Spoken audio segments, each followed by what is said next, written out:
10번째 사연. 적이 나무 뒤에서 총구를 겨누어 죽기 3초 전에 놓인 이야기. 전투 후에 시체를 확인하러 갔다 살아있는 적에게 공격당할 수 있는 위험한 일이었다. 1967년 초 베트남 전투 작전 때 대대장의 지휘하에 우리 1대대 3중대는 차이산을 깊숙이 파고들어 사레오산까지 일주일 동안 산악수색 작전을 하게 되었다. 이 지역을 중심해서 적들의 군사기지를 포위하고 소탕하기 위함이었다. 이는 백마부대의 1967년 첫 작전인 마두 1호 작전이었다. 우리 3중대는 일주일 동안 산 정상까지 수색 작전을 했지만 적 베트콩은 한 명도 발견하지 못했다. 내가 속한 1소대는 해가 질 무렵 산 능선에 천막을 쳐놓고 날이 어두워질 때 적들이 움직이는 상황을 살피며 계곡을 내려다 보았다. 이때 적들이 나무숲 사이로 숨어가며 우리가 작전하고 온 산 너머로 아군의 눈을 피해 다시 되돌아가고 있는 것이 보였다. 드디어 적을 발견한 우리 분대는 순간의 기회를 놓치지 않고 집중 사격을 퍼부었다. 150m 거리에서 적들이 쓰러지는 것이 보였다. 망원경으로 보면 코앞에 있는 것으로 보이기 때문이다. 이날 전투가 끝난 후 모든 분대원들은 일방적으로 적을 공격해서 아군 한 명도 다친 사람 없이 대전과를 세웠다고 너무 좋아했다. 다음날 아침이 밝으니 소대장으로부터 어제 사격한 곳에 몇 명이나 베트콩들이 죽었는지 시체를 확인하고 총은 몇 정이나 있는지 확인하라는 명령이 떨어졌다. 분대장은 이 병사 저 병사에게 가라고 했으나 서로 몸을 사리고 모두 가기를 꺼려했다. 시체 확인을 하러 가는 것은 무엇보다도 최고의 위험이 따르는 일이기 때문이다. 시체를 확인하러 가면 적이 숨어있다 공격하기 때문에 많이 죽는다. 그러므로 서로 안 가려고 한다. 분대장은 평소 껄끄럽게 보던 나와 부분대장, 유근태 병장을 지목하며 천생 너희들이 시체 확인하러 가야 되겠다 하고 싱긋 웃는다. 나와 유병장 역시 가기 싫었지만 갔다 오겠노라고 대답했다. 유근태 병장과 나는 계곡으로 내려가기 전에 전날 사격한 지점을 먼저 위에서 자세히 내려다보며 위치가 어디쯤인지 살펴보았다. 위에서 쳐다보니 직선 거리 150m쯤 되었다. 아름드리 큰 나무가 있고 옆에는 큰 바위들이 보였다. 멀리에서 이 목적지를 머리에 익힌 후 단독군장에 무전기를 휴대하고 유병장과 나는 내리막길 골짜기를 향해 조심성 있게 출발했다. 둘이 살금살금 기어 정글과 바위가 뒤엉킨 험한 곳을 5m쯤 걸어가서 무슨 인기척이 나는지 확인하고 이상이 없으면 다시 걸어가다 또 앞이 안전한지 확인하고 다시 걸어갔다. 이를 수십 번 반복하며 초긴장 속에서 목표 지점을 향해 내려갔다. 이렇게 1시간 가까이 땀으로 목욕을 하며 내려갔을 때 목적지까지 어느 정도 온 것 같았다. 화약 냄새가 풍기는 것을 보니 거의 온 것 같은 느낌이었다. 3m 앞의 나무 뒤에서 적이 총을 겨누고 있었다. 우리는 사방을 기웃거리며 적들의 시체가 있는지 찾아보았으나 아무런 흔적도 없었다. 위에서 볼 때는 큰 나무, 큰 바위 지역을 간단하게 찾을 것 같았는데 실제로는 정글을 우회하면서 오느라 200m나 더 왔기 때문에 막상 내려와 보니 지역 분별을 할 수가 없었다. 성질 급한 유근태 병장은 자기가 앞에서 가며 찾아보겠으니 나에게 뒤따라오라고 말했다. 내가 앞에 가다가 이제부터는 유병장이 앞에 가게 되었다. 이후에 알고 보니 이때 하나님은 적이 앞에 숨어 있음을 보고 순서를 바꿔주신 것이었다. 유근태 병장은 총 자물쇠를 풀고 적이 나타나면 즉시 쏘려고 옆구리에 총을 대고 바위 위에 낀 미끄러운 이끼를 조심스럽게 밟으며 긴장하면서 내 앞에서 걸어 올라갔다. 나도 긴장하고 사방을 살피며 사주 경계를 했다. 앞에 간 유병장이 먼저 가서 안전하다고 신호를 보내면 내가 올라가려고 앞만 쳐다보고 있었다. 유병장이 살금살금 경사진 곳을 올라갔다. 바위 위로 조금 올라가다가 뒤를 돌아보며 나에게 손짓했다. 이 금방 갔다고 하며 가던 앞쪽을 두리번거리고 쳐다보는 것이 보였다. 나도 앉아 있는데 화약 냄새가 수시로 많이 풍겼다.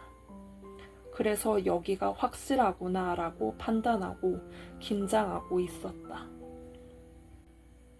나와 유병장의 거리는 6m쯤 떨어져 있었다. 유병장은 앞에 가로막힌 2m도 넘는 높은 바위를 원숭이처럼 살살 기어 올라갔고 나는 밑에서 사주 경계를 하며 쳐다보고 있었다. 그런데 유병장이 바위 위에 올라간 지 한참 지났는데도 아무런 신호가 없기에 안전한가 보다 하고 나는 일어나서 2m나 넘는 높은 바위 턱을 밟으며 기어 올라갔다. 다행히 발을 디딜 만한 턱이 있었다. 한 손에는 옆구리에 총을 끼고 다른 한 손으로는 바위를 잡고 올라갔다. 그런데 이게 웬일인가? 유병장은 바위에 엎드려 있었다. 앞으로 꼬꾸라진 자세로 총과 철목까지 바위 위에 떨어뜨린 채 엎드려 있었다.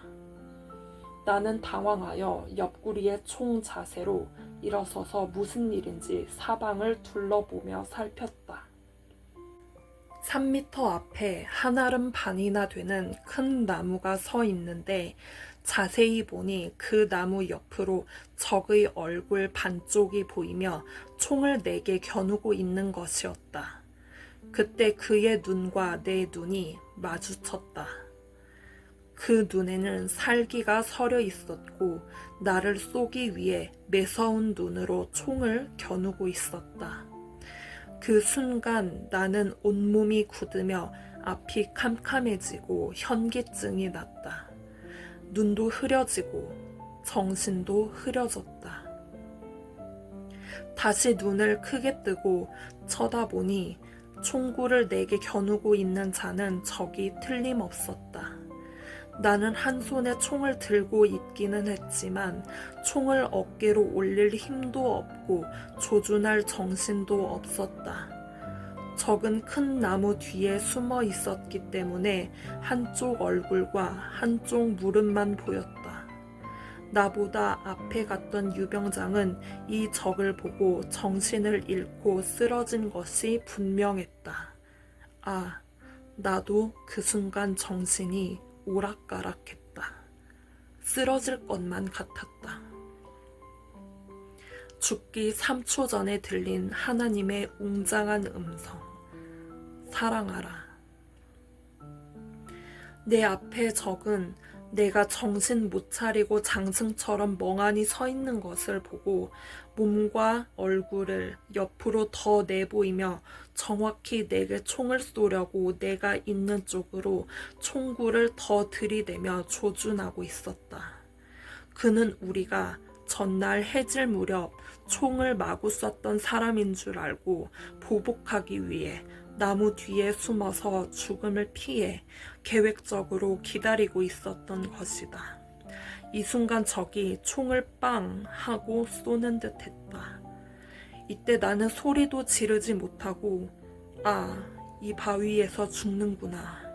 이 바위에서 죽기 위해 22년 동안이나 몸부림을 치면서 인생에 갖은 고통을 당하면서 살아왔구나. 인생이 허무하다. 전쟁터의 목숨은 일순간이로구나. 이런 날이 올 줄이야 하고 생각했다. 이때 나에게 신의 음성이 들려왔다. 배가 가면 어디까지 가겠느냐 하고 묻기에 나는 물 끝까지 밖에 갈 수가 없습니다 라고 대답했다. 이어서 철길을 떠난 열차가 어디까지 가겠느냐 라는 영음이 또 들려와서 레일 끝까지 밖에 갈 수 없습니다 했다. 내 대답이 끝나자 이와 같이 너도 생명의 종착역에 왔노라. 내 생명이 다했노라 하는 음성이 마음으로 들렸다. 이 죽음은 피할 수도 없고 1분도 연장할 수 없는 자리였다. 어머니를 부를 경황도 없고 아버지를 부를 경황도 없는 순간이었다. 이 순간 죽기 3초 전에 누가 나를 구원할 자 있으랴.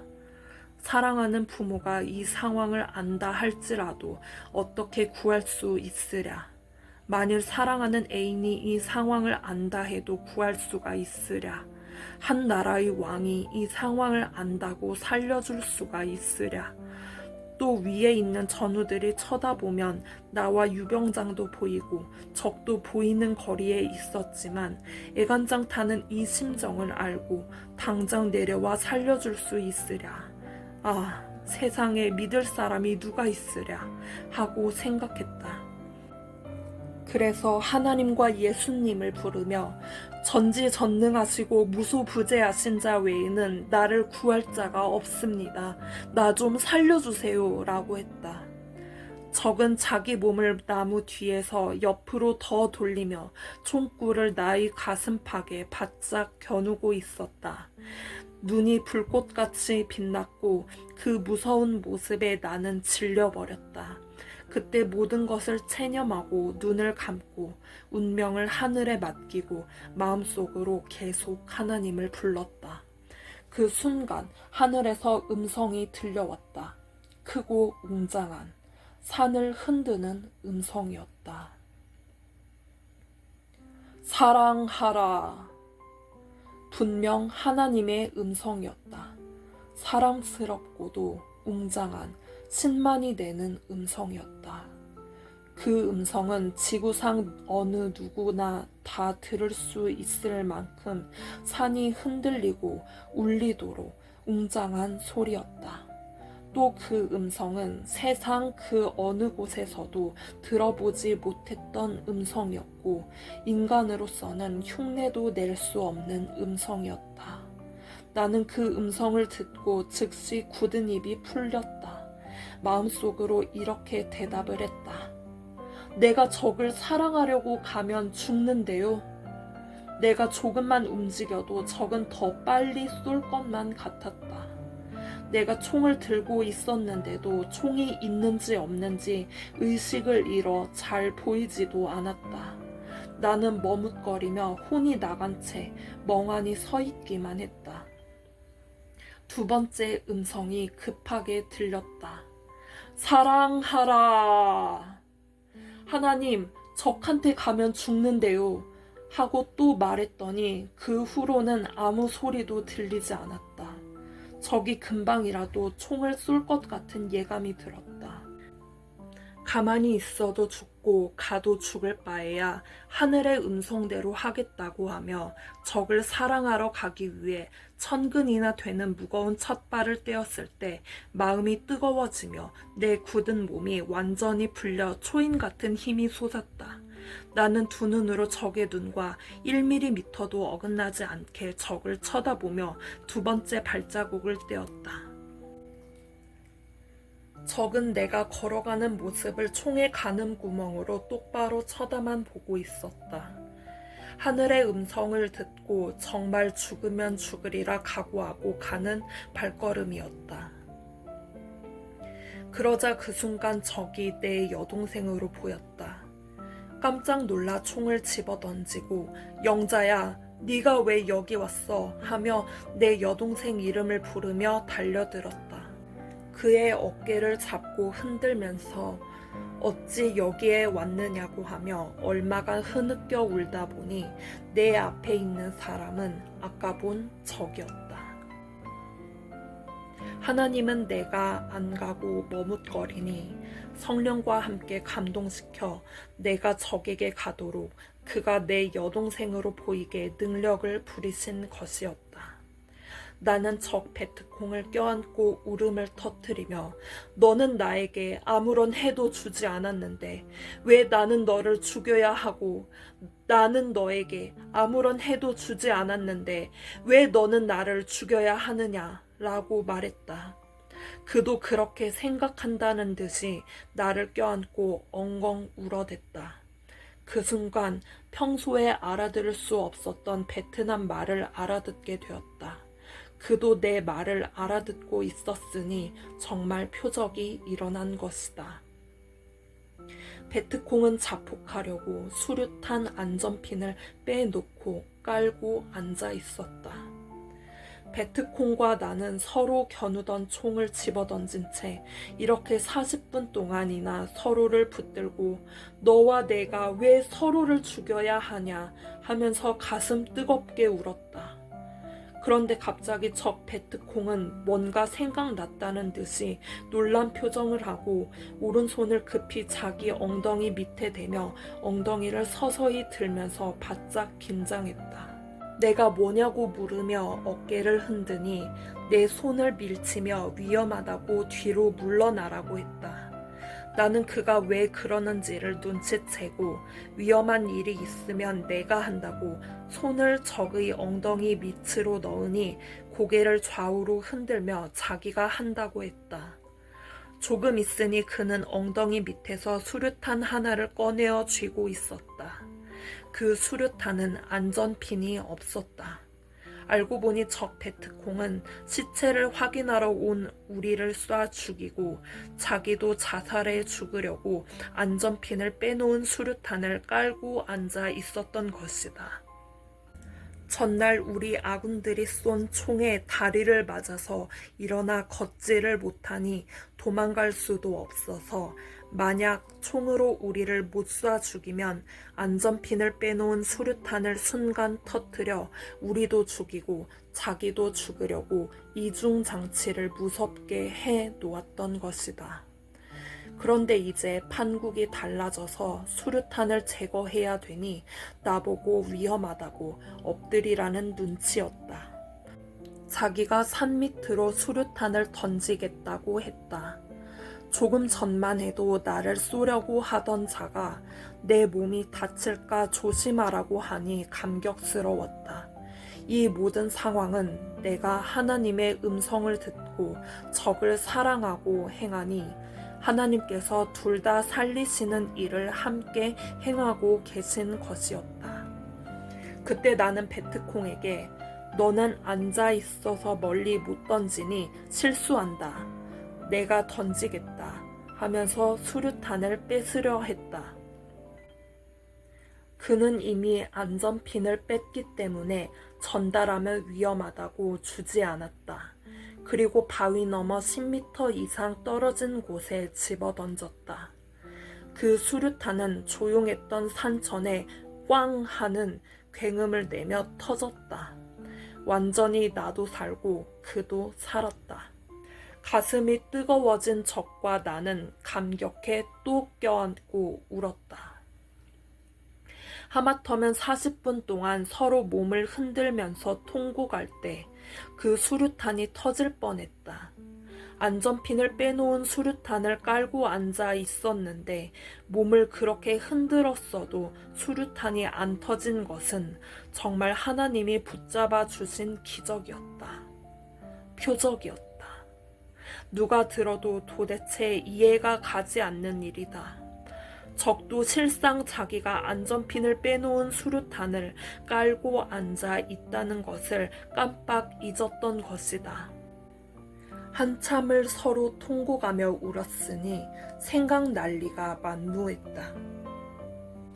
모두 하나님과 성령님이 행하신 것이다. 하나님과 성령님이 우리를 살리기 위해 큰 은혜와 능력을 베푸신 것임을 깨닫지 않을 수 없었다. 하나님의 사랑하라는 말씀을 듣고 순종하니 전능자가 그대로 절대 행해 주신 것이다. 보이지 않는 전능자가 행하신 일들은 사실인데도 인간의 머리로는 잘 믿어지지 않는 법이다. 죽을 고비가 3번이나 있었는데 살아난 날이었다.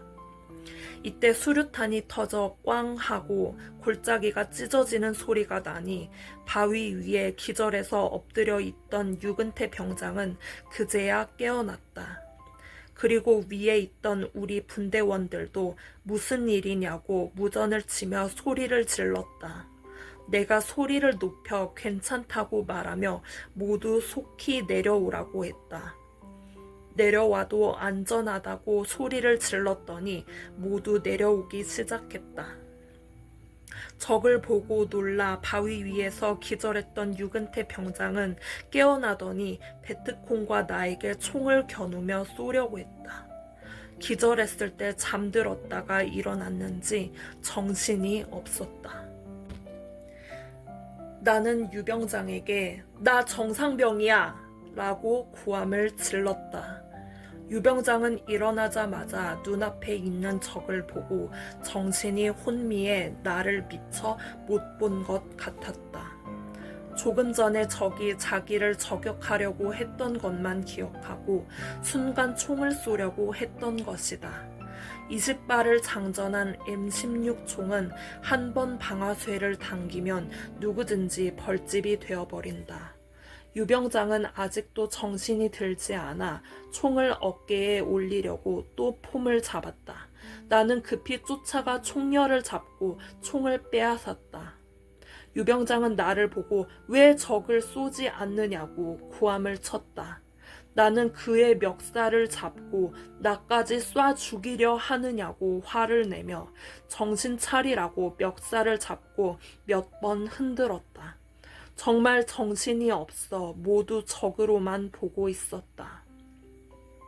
한참 말을 하니 그제야 정신이 나서 얼굴에 화색이 돌았다.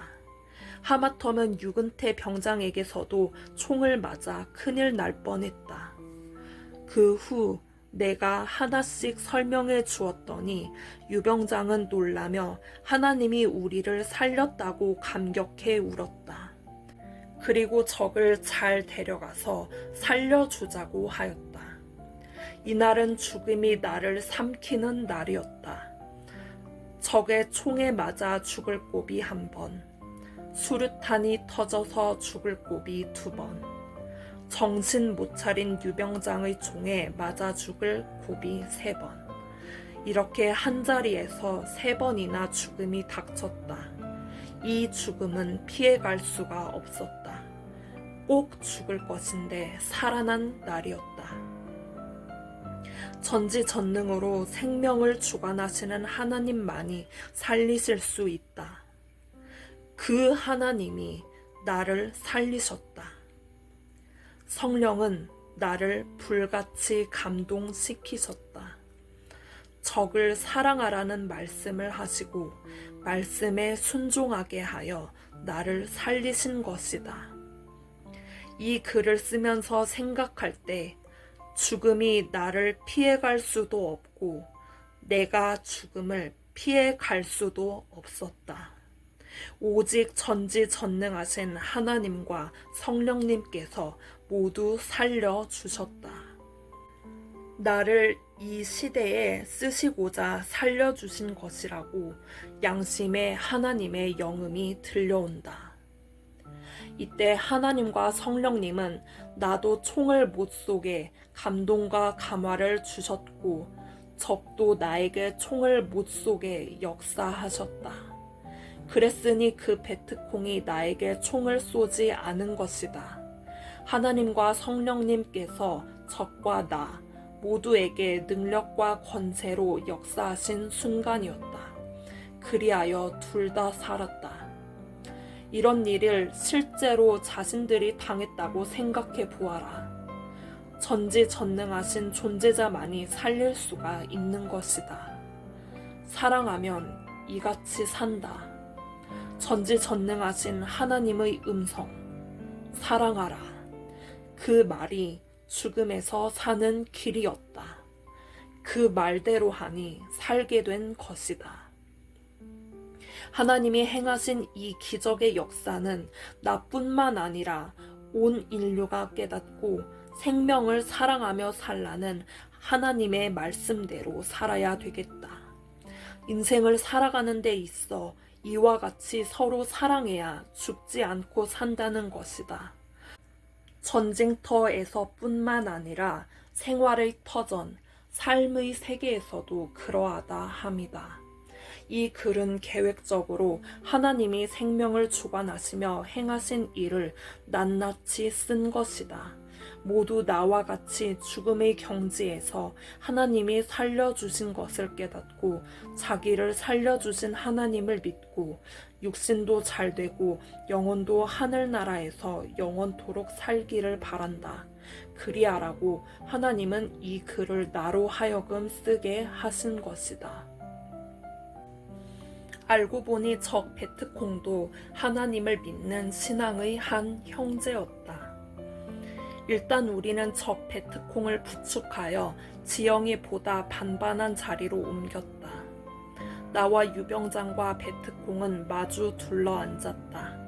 이제는 총도 집어던지고 몸에 지니고 있었던 탄띠도 끌러 집어던지고 평화롭게 둘러앉았다.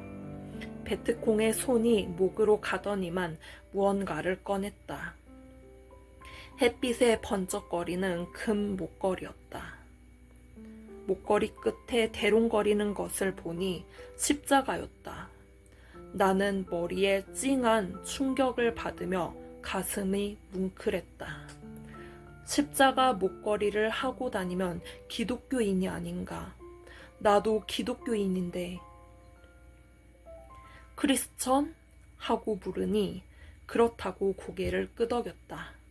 나도 크리스천이라고 하면서 주머니 속에 있던 작은 성경책을 꺼내 보이며 바이블 했다. 그는 놀라고 반가워하면서 내 손을 잡았다. 그의 목걸이를 보니 우리가 보통 사용하는 십자가보다 3배나 컸다. 십자가가 큰 경우는 대개 가톨릭이다. 종교가 가톨릭이 맞느냐고 물어보니 맞다고 했다. 가톨릭이나 개신교나 같은 신앙의 한 형제들이다. 이렇게 나는 적도 나와 같은 신앙의 혈통임을 확인하고 다시 그를 껴안고 뜨거운 눈물을 흘렸다. 그도 마찬가지였다. 흔히 베트콩들은 한 발씩 나가는 총열이 긴 장총을 소지하고 다니는데 이 베트콩은 연발로 쏠 수 있는 공격용 총을 가지고 있었다. 나는 그에게 사랑하라 는 하나님의 큰 음성을 듣고 쫓아간 것이라고 말했더니 자기도 그 순간 사랑하라는 음성을 듣고 감동을 받았다고 말했다. 적 베트콩도 하나님을 믿는 신앙인으로서 동일하게 그 음성을 들었음을 확인하게 되었다. 평소 같으면 이처럼 어려운 말은 알아들을 수 없었다. 그러나 이날은 서로 말이 막히지 않고 다 통했다. 그런 가운데 서로 눈물을 한없이 흘리면서 울었다. 하나님이 함께 하시고 성령님이 감동으로 행하신 자리였다. 결국 지구촌은 하나님을 믿으나 안 믿으나 알고 보면 하나님 안의 한 형제들이다. 그래서 아까 베트콩을 내 여동생으로 보여준 것임을 깨닫게 되었다. 실상 형제들끼리 싸우고 전쟁하고 죽이고 있는 것이었다. 왜 우리는 이렇게 싸워야 하나? 왜 죽여야 하나? 생각할 때 하나님 안에는 미움도 없고 죽임도 없는데 하나님을 벗어나 사니 이같이 된 것이었다. 그래서 예수님께서 원수를 사랑하라. 마음과 뜻과 목숨을 다해서 하나님을 사랑하고 형제를 사랑하라 하고 말씀하신 것임을 더욱 깨닫게 되었다. 하나님은 적을 죽이지 않으면 자기가 죽는 처지에서도 어떻게 하는지를 보신다. 그 적을 형제로 대하면 하나님도 형제같이 대해주시고, 사랑하는 애인으로 대하면 하나님도 애인같이 대해주시며 기적을 일으켜 주신다. 사랑만이 죽음을 피하게 했고 하나님의 말씀에 순종할 때 죽음을 피하게 하셨다. 전능하신 하나님의 음성이 곧 생명의 말씀이었다. 하나님은 살아계셔서 말씀도 하시고 생명을 도우며 살리신다. 이와 같이 나타나시며 전지전능을 베푸신다. 적의 생명까지 사랑하니 하나님이 죽음에서 살려주셔서 적도 살고 나도 살고 전우도 살았다. 위에 있던 분대원들이 내려왔을 때 우리가 자초지종을 말해서 모든 상황을 알게 되었다. 적들이 주위에 7에서 8명 죽어 있는 것을 확인하고 생포한 적만 없고서 산기슭으로 내려왔다. 적의 생명까지 사랑하니 하나님이 죽음에서 살려주신 날이었다. 그리하여 적도 살고 나와 전우도 살았다. 하나님의 음성을 들었기에 절대자의 그 음성대로 행하여서 산 것이다. 사랑하라 라는 음성을 듣고 내가 총을 쏘지 않고 그대로 나아갔기 때문에 하나님이 역사하셔서 적도 나에게 총을 쏘지 못하게 함으로 살려주신 것이다. 원수를 살려줌으로 자기도 사는 하나님의 천륜의 법칙을 깨달아야 되겠다.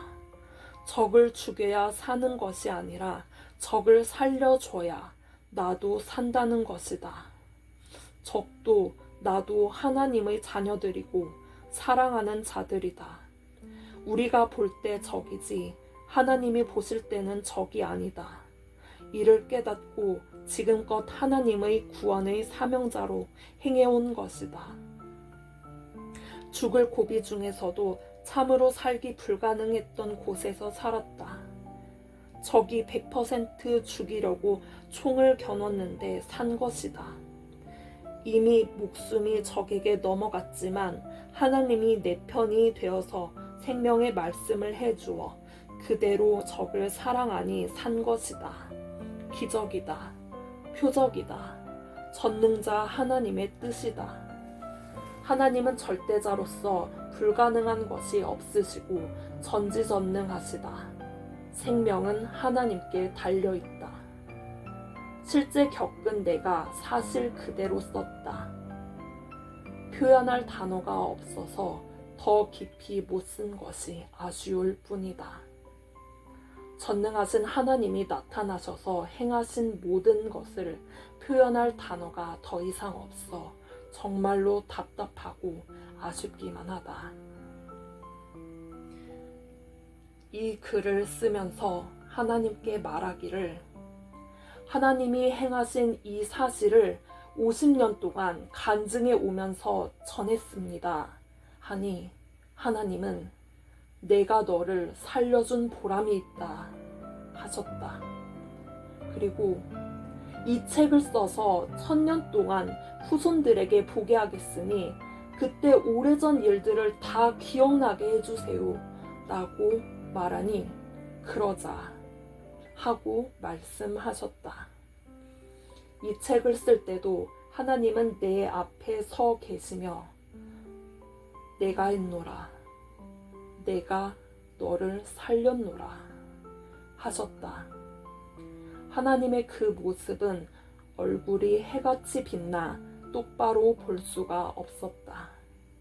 빛나는 옷이 땅에 끌리는데 광채가 나고 있었다.